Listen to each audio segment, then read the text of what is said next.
They told you it's just salt, just water, just a toilet. But here's the truth. Some of the most powerful rituals on earth hide in the ordinary. Not in temples, not in chants, but in moments no one else notices. When you drop salt into the toilet, you're not casting a spell. You're making a choice to release, to cleanse not just your space, but your mind and energy. For centuries, monks, warriors, and mystics all understood this. Salt absorbs what the mind clings to. In ancient Shaolin practice, before meditation, before movement, purification always came first, not just of the body, but of intention. Salt water flowing, releasing. This is not superstition, it's sacred psychology, a language older than words.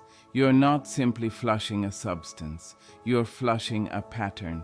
In this video, I will show how a small, silent act, done with focus, can shift the energy in your home and life. We'll explore the symbolism of salt, the meaning of water as a spiritual gateway, and how intention combined with action can dissolve what people call curses, patterns of fear, pain, and repetition.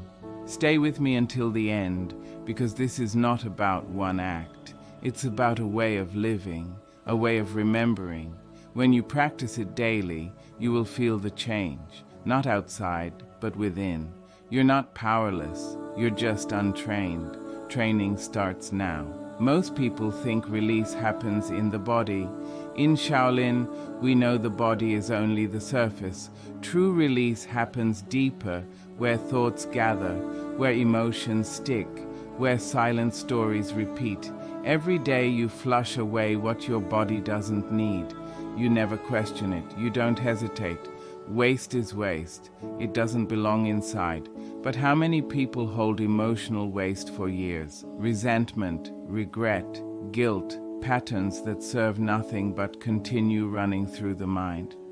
In the monastery, even cleaning is meditation. Sweeping doesn't just clear dust, it clears the mind. Washing the bowl isn't just preparation for food, it honors presence. The same applies here. Dropping salt into the toilet, watching it dissolve and flushing it away becomes a reminder. I do not need to carry everything.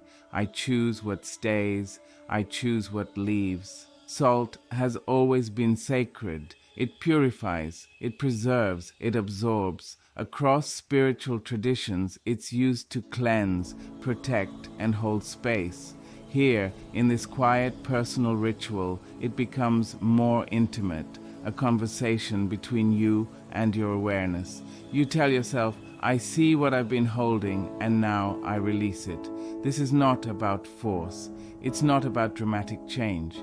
It's about small, consistent reminders to live lighter, move cleaner, think clearer.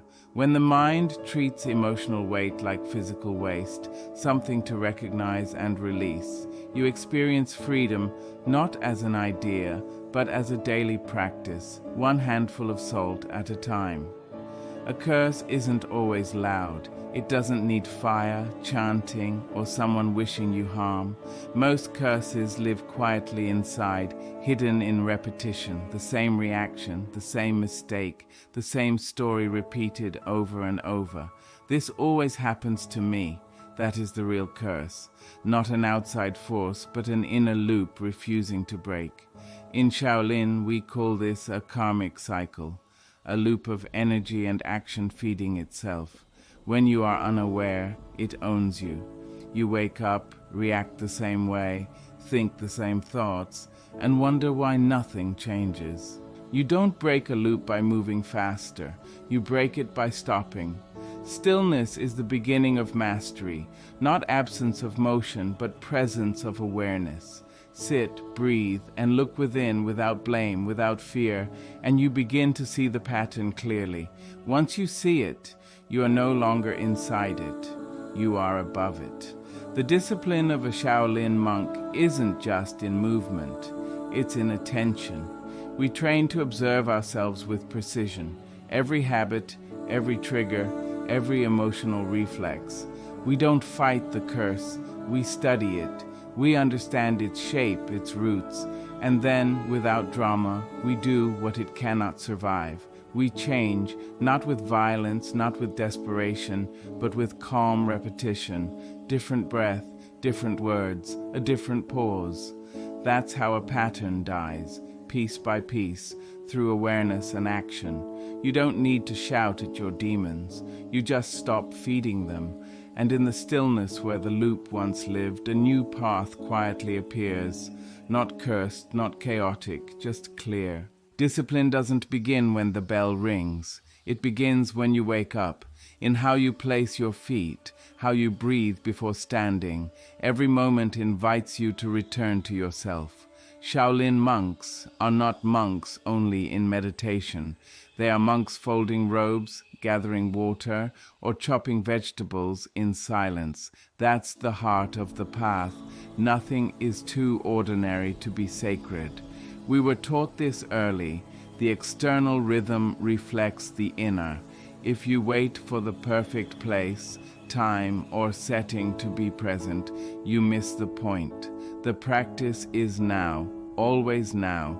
Even something as simple as dropping salt into water carries a choice, to rush through it or to feel the weight of what you're releasing, to let the sound of the flush be more than noise, to let it signify that you are done holding what needs to go.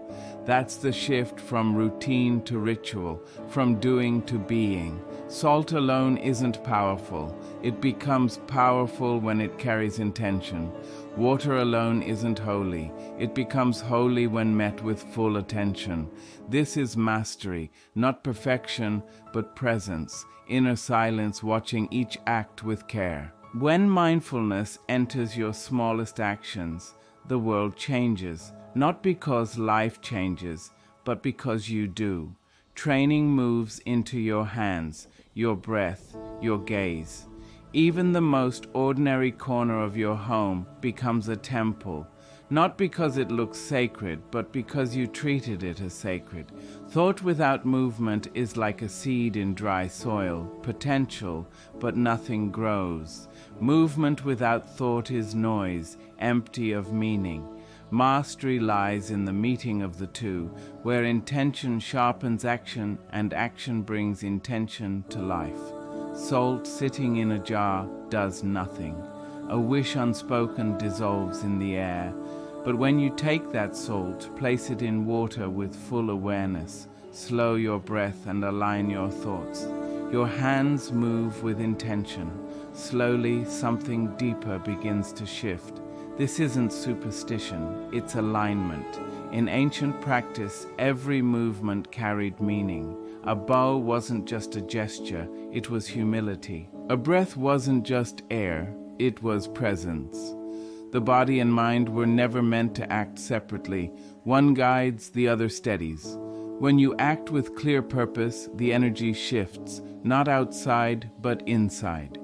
You start trusting yourself more. You follow through. You become reliable to your own spirit, and that builds a strength no one can give you from outside. Discipline begins in the body, but its roots grow in the mind.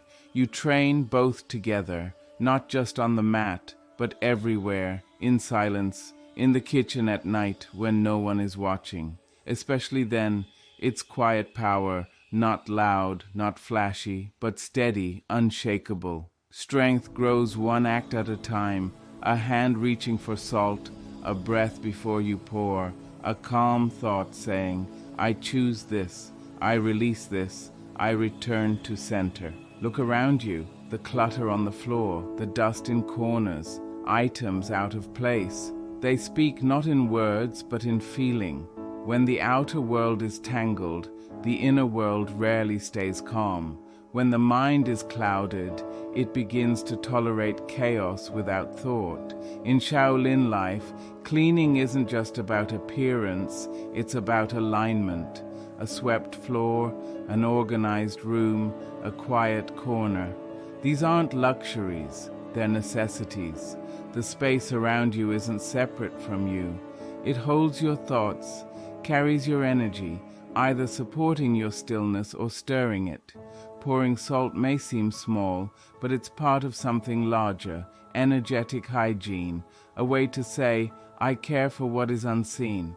I clear the stagnant. I release what I no longer need, not just from the room, but from the invisible layer surrounding you. This isn't obsession, it's awareness. You start noticing the hidden noise in your surroundings. Clutter on your desk becomes tension in your shoulders. A dirty sink feeds quiet frustration. It's all connected, and once you notice, you can't ignore it. So you clean, not just to look better, but to feel clearer. You open space not just in your home, but in your heart. You invite calm by removing what doesn't belong. Over time, when care becomes rhythm, your surroundings stop weighing you down. They start supporting your path, reminding you quietly. Peace isn't found, it's created, one space at a time. Freedom isn't a peak you reach and keep.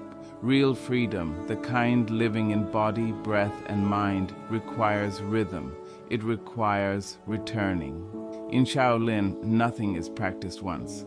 We breathe, move, sit, and observe repeatedly, not because we forget, but because we understand. Clarity fades when not refreshed. Dust returns, patterns creep back, the mind drifts to old noise. Discipline matters, not to control, but to free. Cleansing is the same. You can't pour salt once and expect permanent release. You can't let go once and believe it won't return. You pour, release, and do it again, because life continues. Emotions rise, thoughts stick, circumstances shift. You train yourself to reset, not with force, but with rhythm. This is mastery, not dramatic change, but steady return, like waves smoothing stone, like breath softening the body. You grow lighter, not because the world changes, but because you've learned to release consistently, consciously, calmly. Some days it's small, a single breath, a handful of salt, a pause before speaking. Other days it's deeper, like pouring out old weight. The key is showing up, meeting yourself daily, trusting that each act, however small, shapes your transformation. In this rhythm, freedom isn't chased, it's practiced, chosen, lived. When fear rises, most people reach for distraction. Noise, movement, anything to avoid discomfort. They turn on music, scroll endlessly, talk, escape. But this only buries the darkness where it grows. Shaolin teaches differently. When the mind storms, when emotions swell, when bitterness surfaces, the instruction is simple. Sit, be still, breathe. Don't run, don't wrestle. Let it rise fully, then release. This defies what we've been taught, that problems must be fixed, that pain must be avoided.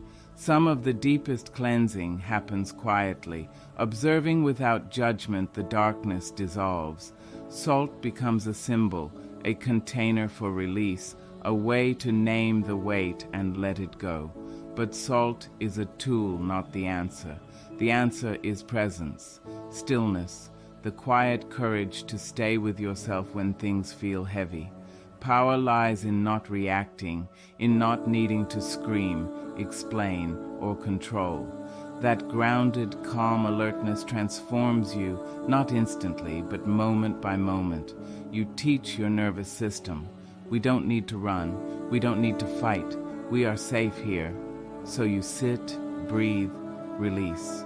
Not by force, not by drama, but through discipline, presence, and silence strong enough to hold the storm without shaking. The true curse isn't outside. It's not someone's words or unseen forces.